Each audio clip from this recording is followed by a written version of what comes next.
The history of refrigeration does not begin with the refrigerator. These things are only about 100 years old.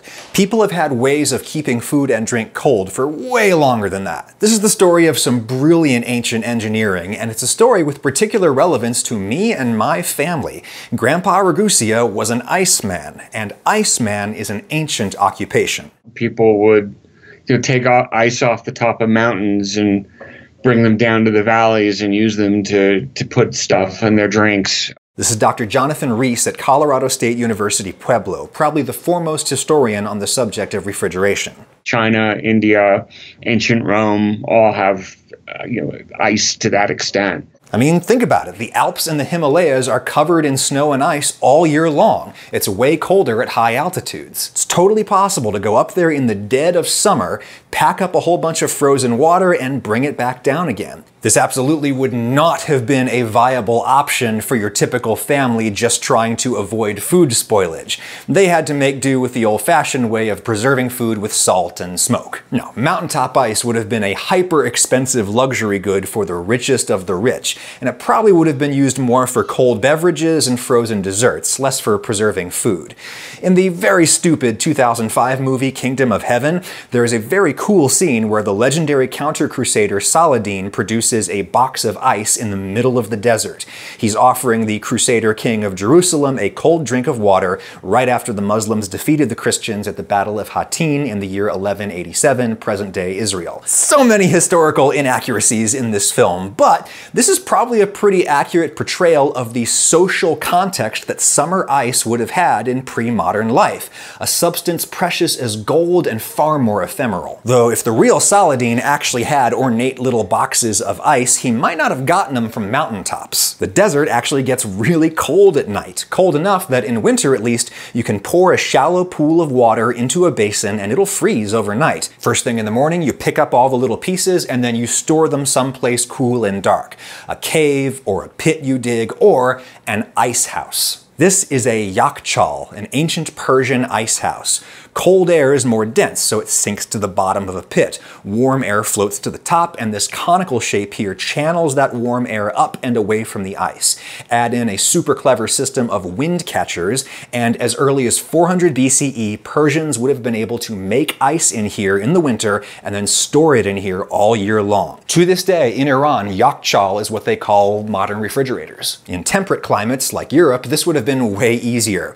When a pond on your land freezes over in the winter, you simply cut out big blocks of ice and store them in a nice dark shed. This one is in Scotland. Ice houses were introduced to Britain in the 17th century. Now you might be wondering, wait, wouldn't it still melt in there eventually? Well, let's do an experiment. Here's 6 little blocks of ice. I'll lay them out on my back driveway, 3 of them side by side and 3 of them stacked on top of each other. It's July in Macon, Georgia, so these things are gonna melt, but look at how much faster the ones on the right are melting. They're gone, whereas the stacked ice is still standing. You stack up the blocks and the blocks keep each other cold. Sure, these are melting fast, but the insulating effect is compounded the more ice you stack. A minuscule amount of ice ends up exposed to the air, exchanging heat with the surrounding environment. This is the same reason why subarctic glaciers don't entirely melt away in the summertime. This is not a glacier, this is a filthy snow pile in Boston, where the city dumped what they plowed during the particularly brutal winter of 2015. Thanks to Kevin McGurn for letting me use the time-lapse that he shot. That pile lasted until July, out in the open, no insulation, no cover from the sun. You get your ice pile out of the sun and it can last all year long, especially if you pack it in something insulating like straw or this, sawdust. Sawdust is so effective at insulating ice that the Brits came up with a plan in World War II to build an aircraft carrier out of a mixture of ice and sawdust they called pykrete. The plan ended up not happening, but they built a scale model of the sucker and it worked. It floated in the ocean and it didn't melt. Nonetheless, summer ice remained an almost novelty luxury good until the rise of the modern ice trade, which started in the early 19th century right here in the United States. And this is where Jonathan Rees's research comes in. Here's his book, Before the Refrigerator. I start my discussion from 1806, which is when a guy named Frederick Tudor started cutting ice off ponds in New England, packing them on ships, and literally sending that stuff all over in the world. And I call that the beginning of the ice industry, where it becomes a business. The New England region of the US was perfect for this. It's full of deep, clear, cool ponds and lakes that freeze up thick every winter. You get a team of guys out there with saws to cut it into blocks, or a team of horses. It looks like they're dragging a plow, but they're actually dragging saws. Then you carry the blocks to a giant ice house. This is a conveyor belt built for that purpose. And from the ice house by the lake, you're just a short carriage or train ride to Boston and tons of other ports. Tudor first sold his ice in the Caribbean and the American South, but the ice trade rapidly globalized. The Victorian-era British Empire could not buy enough New England ice. Even if you're sending it to India, which they did do, about half of it would still be around by the time the ship got to India, because the outside of the ice protected the inside of the ice. This new year-round supply of relatively affordable ice was simply revolutionary. People in hot climates used to die of food poisoning all the time, and now they had a cool place where they could keep their fresh food, like milk and meat, nice and safe. Just as you can keep your data safe with the sponsor of this video, Surfshark, whom I'll now briefly thank. Surfshark is a suite of tools that offer you security and privacy on the internet. The first thing you've got is the Surfshark VPN, Virtual Private Network. You just pull up the app on your phone or computer, you say connect, and your data is encrypted and sent through Surfshark's system of proxy servers all over the world. If you're using public Wi-Fi somewhere, this provides an extra layer of protection from hackers on that public network. It also allows you to get around government internet censorship or geo-restrictions on content, things you've paid for and want to watch but aren't available in the country you're in. You just go through a Surfshark server in another country. If your VPN connection ever drops, Surfshark's kill switch can automatically turn off your internet connection before any of your data is exposed. Your subscription also gets you tons of other tools for hiding your IP address, protecting yourself from malware and phishing, anything you could need. And you can get 85% off if you hit my link in the description and use promo code AdamRagusia. That's 85% off Surfshark plus an additional 3 months for free. Link and code in the description. Thank you, Surfshark. Now, once people got a block of natural New England ice, what exactly did they do with it? Well, Dr. Reese says you'd put it in your refrigerator. Wait, your refrigerator? An icebox isn't really called an icebox until there's an electric household refrigerator, and then it becomes a contrast. An icebox in the 19th century is generally known as a refrigerator, even though it's an icebox. And that's some sort of wood contraption, usually 2 compartments. One is where the ice goes, one is where the food goes, and air circulates between the two. My favorite icebox fact is that you have to keep the door shut as long as possible, because if you let air into it, then it's going to melt faster. Now, your once giant ice block would melt eventually, and so at some point you would need to get a new one delivered. And this is where Grandpa comes in. The grandfather on my Italian side, Anthony Ragusia, was born in New York City in 1912. And by then, there was a major domestic ice market in the US. Most families had an ice box. And when he was about 14 years old, Grandpa got work delivering fresh ice door to door. The iron tool that he used to push around the blocks is hanging right now in my mom and dad's house in Pennsylvania. And he had an uncle. His name was Willie. And you look a lot like him, actually. Willie had bought some land upstate New York near Newburgh, New York, and he built a dam across a stream and created a lake. That's the lake upstate, right behind my grandparents there.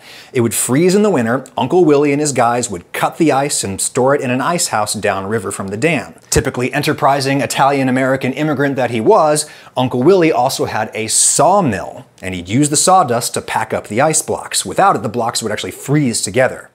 And my father would sell that ice in New York City. He would bring it down in a horse and wagon, and then he'd carry the ice sometimes 3, 4, 5 stories up the stairs into tenement walk-up and put it in people's ice boxes. One purpose of that iron tool might have been to scrape the dirty, sawdusty surface off the block of ice before Grandpa hauled it into your nice, clean kitchen. And even then, things got dirty. Oh, the cleaning. God, the cleaning is terrible, right? And imagine if you have the wood structure and you're putting ice into it. Mold is a terrible problem. Scum from the ice, if you're using natural ice, gets caught in the drain pipe because you have to sort of drain the water out. The fact that people put up with that is an indication of just how revolutionary the ice trade was for domestic life. It was even more revolutionary for the food industry. The first industry to get transformed was the beer industry. Lager beer is a German import. Immigrants knew how to do it. You could only do it during the winter until there's an ice industry. Lager-style beers are made with a different kind of yeast than ale-style beers, and these yeasts need cold. So in the late 19th century, ice cut from lakes in the upper Midwest allowed the lager industry in Milwaukee to brew year-round. Coors and Miller and Pabst and Schlitz became America's favorite beers, and you could keep them cold in your icebox. The next industry to be revolutionized was meat. Until the late 19th century, if you were a rancher in the American West, the way that you got beef to market was to put a cow on a train to New York City. Once the ice trade happened, Chicago became America's butcher. South side of Chicago, the whole packing town area, becomes the most important meat exporter in the entire country, because there's this path that's taken where the cows are driven up to the railroad by the cowboys. The railroads all go through Chicago. The cows are slaughtered in Chicago. Then you can break them down and ship them to anywhere in the East Coast. Now that you can ice the railway cars. Then, after ice transformed meat, it transformed produce. California had the climate to grow beautiful fruits and vegetables year-round, but it was across the continent from where most American consumers were concentrated. No problem when you can load your fruit in an ice car. Pretty soon, industry started to exceed America's capacity to produce natural ice. No pond was safe. Thoreau's Walden Pond in Massachusetts was harvested for ice. So around the turn of the 20th century begins the transition from natural ice to plant ice. Not ice from plants, but plant as in factory, factory-made ice. The basic vapor compression technology of modern electrical refrigerators had already been around for decades, and by the late 19th century, industrialists had figured out how to do it on a commercial scale. These machines were far too big to fit in home kitchens, but they could fit in a factory which could manufacture ice year-round. It's the first thing that mechanical refrigeration is really used for. And it becomes very popular because if you use natural ice, there's be dirt and dead leaves and all sorts of scum on your ice, even no matter how often you clean it. And the artificial ice is relatively clear. But the old ice business really started to chill around 1930 with the introduction of the first home refrigerators. This is, again, a story with particular family resonance for me, because over here on my mother's side, my wife's father, who was Frank Fox, working at General Electric at the time. No, Westinghouse. Westinghouse at the time. Frank C. Fox was part of a team inventing and marketing the electric refrigerator. So her father put my father out of business. Yep, we came out on top. But that was okay, because by then Uncle Sam needed Grandpa Ragusa in the Army Air Corps, where he was, wait for it, a cook. And he was stationed, wait for it, in Iceland. Apparently he had a great time ice fishing. Cold comfort, I realize.